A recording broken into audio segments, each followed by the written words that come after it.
Okay, so we're back and the day is over, and I have decided that I'm going to help out my family. I'm going to help out my family by getting boxes out of my house.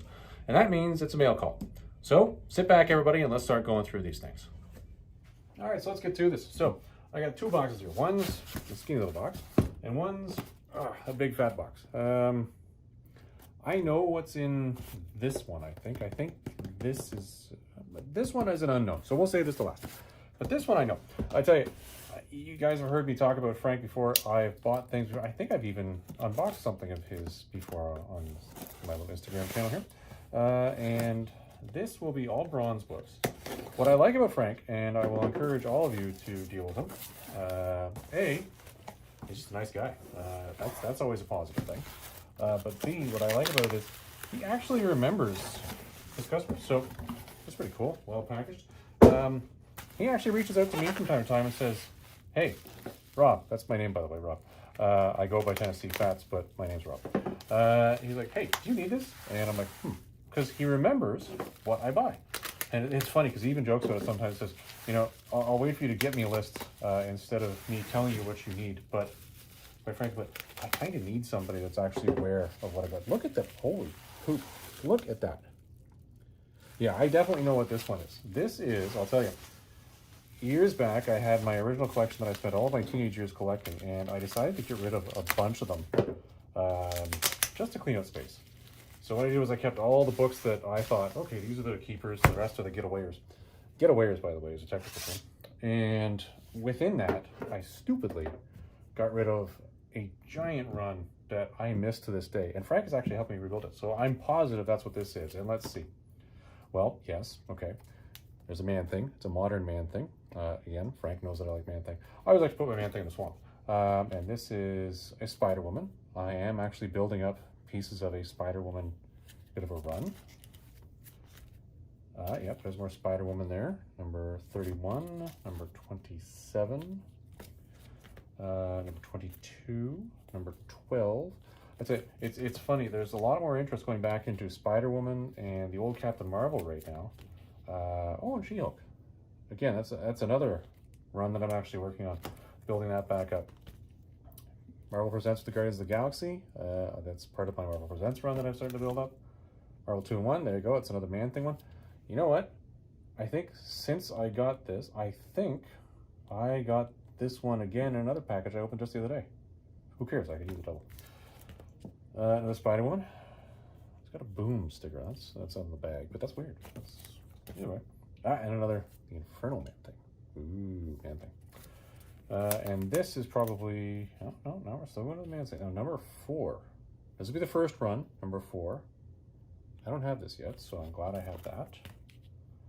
5, I don't have that one yet. So those of you who are wondering, you might notice a theme. Although there is the odd, you know, new or modern book in there, the bronze is where I'm going with this. Number 18 of the first run. That's the Marvel Teen Up with Spider-Man and the Man Thing. I think I'm getting known for being a Man Thing guy. Yes, and this is where we get into the run that I was referring to earlier. Conan was the run that I had. I had a really good one, and it's gone. I kept some of the earlier ones, but all the rest of them are gone, and now I'm buying them back. So this is a cool one. The official handbook of the Conan universe. I've never seen this before, and I got this so I can actually read it. I know some people are going to be upset about that, but I don't care. I'm going to read it and enjoy it. And this is where we start getting into the run of what I'm missing. So Conan number 114, number 103, 129. This is when you start to change artists. Almost looks like a Warlord of Mars cover. Yeah, number 132, number 75. This is where Ernie Chan, for those of you who are wondering, I'm convinced is one of the greatest Conan artists besides Barry Windsor Smith ever. His stuff is just mind-blowing. 150. That's a cool cover. You know, the thing that you always see on Conan is you always see a woman on here wearing a metal bikini top. I've never understood the concept of the metal bikini top and where that comes from or how. I'm not complaining, mind you. I just find it giant spiders. That's not to drive most people nuts. Yeah, and I remember this particular issue being part of my original run. Probably remember it because I was a teenage boy, and that's when I'm wearing very little clothing. But either way, and again, 144, woman very rarely in clothing. 146, lots of gold. Gold, I like gold. I do like gold variant covers. Oh, 149, again, woman wearing. This seems to be a common piece of attire back then. Now we're getting older here. Number 64, a Bellet story. Very cool. Number 67. Again, there's the Totally Metal bikini top. I don't know. I do not know. This looks Ernie Chanish. Yep, EC right there. Nice. Number 73. Now, Bellet, you'll notice, does not wear the Totally Metal bikini top. I wonder if that's why she as a character lasted longer than the rest. This is an Ernie Chan cover. It's got to be. Number 74. I don't see any signature on here that would tell me that, but this looks distinct. I don't know. I'll check it later. 136. Creepy. Ah, and giant sized. So giant size number 1. That's very cool. I do not have it. I think I have giant size number 5. Number 5, if somebody correct me on this one, I'm pretty sure is a Jack Kirby Conan. Very cool. 133. Giant size. Of course, you have to fight a gorilla. And again, Total Metal bikini top. Wow, this is... Jesus. This is some sweet condition. Look at that square bound. Man. That's impeccable. Huh. 127 and 131. So that's very cool. I tell you, I thought this box was all the Conan stuff, but I'm surprised at all the other fun stuff that was thrown in there.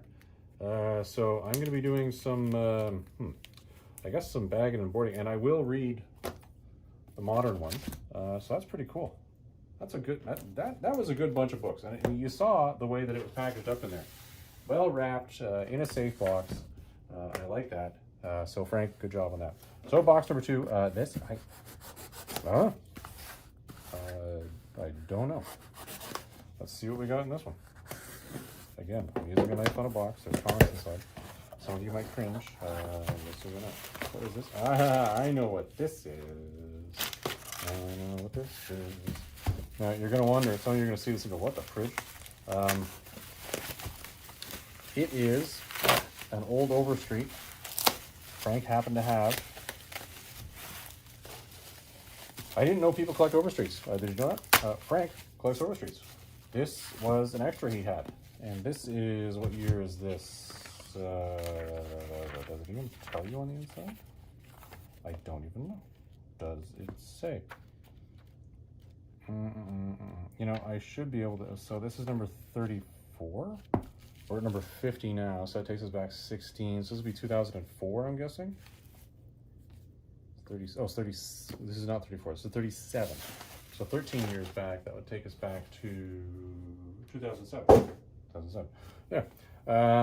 This I need because I'm looking for raw data, and there's a reason. I have a theory, and I need data to prove it. So I'm actually buying back Overstreets and finding old Overstreets right now. So Frank, thanks for sending that over. I appreciate that. That was a pleasant surprise. So there you go. That was what we had for today. Everybody, I'm going to package this stuff up and get it home. That's a lot to go through. Yeah, I'm going to be busy for a couple days. Either way, I'm not complaining. Thanks, Frank, and everybody, I'll catch you later.